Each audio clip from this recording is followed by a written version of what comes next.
Hey guys, now you can follow me on Facebook. Just go to facebook.com/UltraMaximusReviews. That's the son of a bitch that killed Superman. You, sir, are fucked. Oh.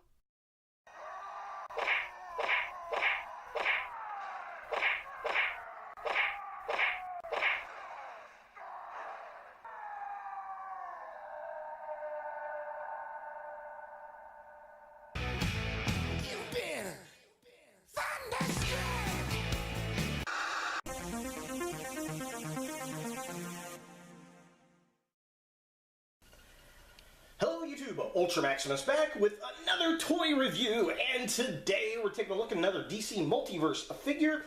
It's a Collect and Connect, and it's Doomsday. Now, it's taken me forever to put this figure together. I think well over a year to collect all the parts, because about halfway through, I just really didn't want to pay 20 bucks for the figures because they were pretty bad. Yeah, the only reason I even got most of them were just to finish this action figure. And I had to wait for those to go on sale, get them online, find them at a flea market, something, just to not pay retail. But my patience has finally worn through time, and here we are today. So let's go ahead and take a look and rank these figures in order to see which was at the top of the heap and which were at the bottom. Okay, so to start with the bottom of the heap, the absolute worst figure of the line was Robin. I didn't really care for the sculpt. She looked like an old woman in a Robin costume, and it can't stand. The all-round, this was a bad figure. My number 5 pick is going to go to Supergirl. Again, it's not a very good figure, but it is better than the Robin figure. At least it can stand. The head sculpt, not good. Hair, really bad, and mine has a bad defect in its elbow, so that's why it's number 5. The number 4 pick was kind of hard. It was a toss-up between this guy and another figure, well, he just kind of lost on the fact the other figure surprised me enough to really like it, but number 4 is going to go to the Mutant Leader. It's not a bad figure. I'd prefer him to have mud on him. Maybe we'll get a 2-pack with him and Batman, a la the Superman and Batman double set that we got. That would be really cool, or I'd like to get some mutants to go along with this guy. My number 3 pick is a little bit of a surprise. It's Lex Luthor. Actually, getting the figure in hand, playing around with it, it poses well. I like the cut of the design. It does have a defect in the neck. However, I think this is a great figure for troop building and customizing. All around, it's a pretty decent figure, and it's just fun playing with those chains for some reason. And that's why he's number 3. My number 2 pick is going to go to Superman Doomed. I like this figure. It just reminds me of an old monster figure from back in the 80s, or maybe like Teenage Mutant Ninja Turtles, something like that. The only downfall I have on this figure is that I wish that the spikes on his arms were painted the same bone color that's on his cheeks. But it depends on the comic book. It was done like this. I just preferred if the bone shears actually came through the costume. But it's definitely a fun figure, and that's why it's number 2. And not surprisingly, my pick for best figure of the line is going to go to Armored Batman.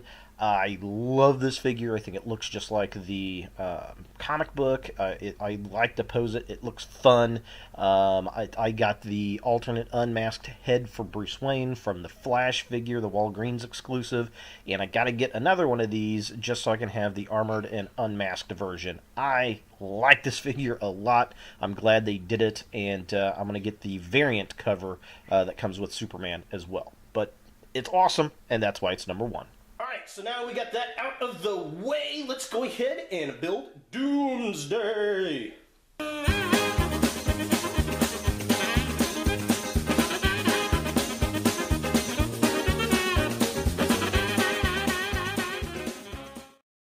Alright, and here we have Doomsday put together, and I gotta say that head was very difficult to attach. I don't know why, but it was very difficult to attach.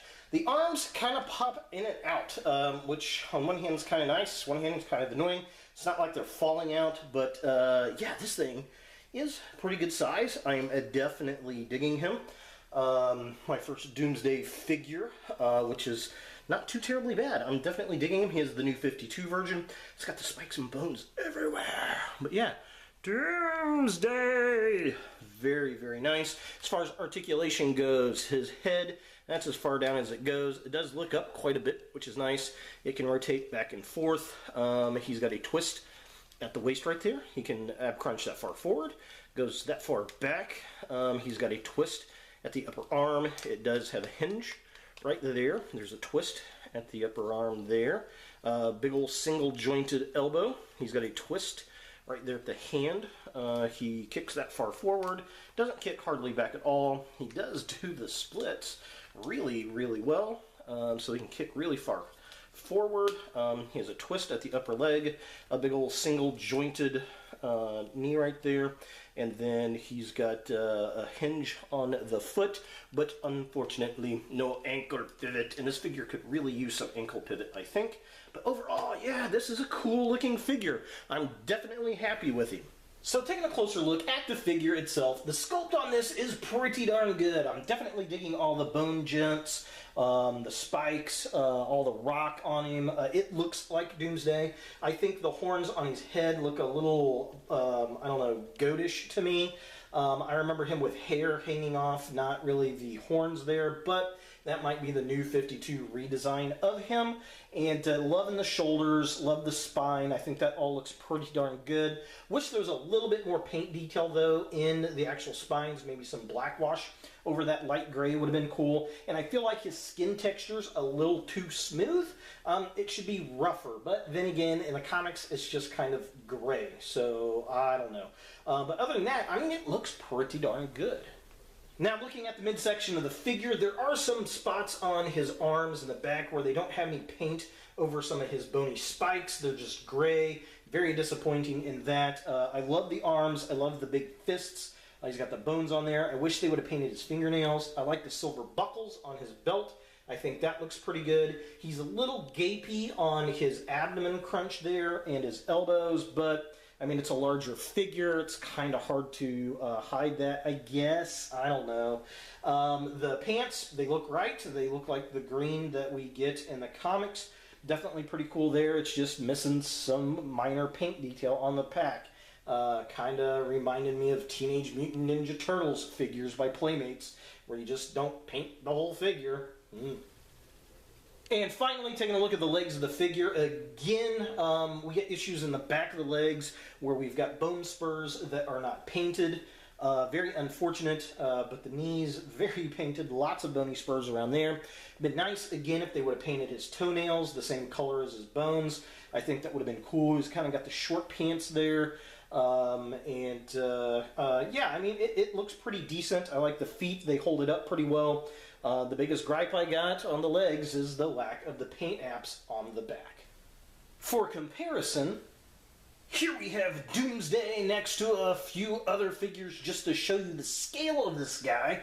This is the Build-A-Figure Rhino, and this is the Marvel Select Hulk Gladiator from Thor Ragnarok, and this Doomsday is huge. I mean, he is really, really good sized. He's between this figure and this figure, he really kind of compares, I think, more over here to the Rhino figure than he does the Select. But, I mean, this is just an awesome figure. Probably one of my favorite DC figures that I've got in my collection right now. Maybe because I like Doomsday, and, well, it's new.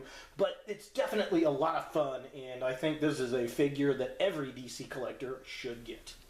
So is the new 52 Collect and Connect Doomsday a figure you want in your DC collection?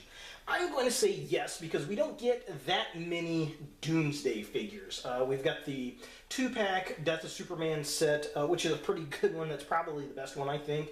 But this one's definitely pretty cool. I wish it was the original Doomsday, but this one is close enough for me. It comes with a kind of mixed bag of nuts on figures to collect and connect.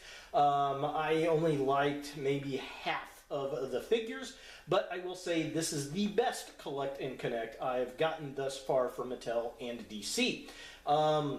I really want to do King Shark next, I think. I think that one's going to be a lot of fun. Clayface looks cool too, but this guy is definitely pretty darn awesome. It's large, it's bulky, and it's Doomsday. I mean, how can you go wrong with that? So there he is, Doomsday, the new 52 Collect and Connect figure by Mattel. Hey guys, thanks for watching. If you like this video, thumbs it up. If you hate this video, thumbs it down. To watch more Ultra Maximus, click on the links to the right. Don't forget to subscribe and share, like us on Facebook, and look for more videos in the future.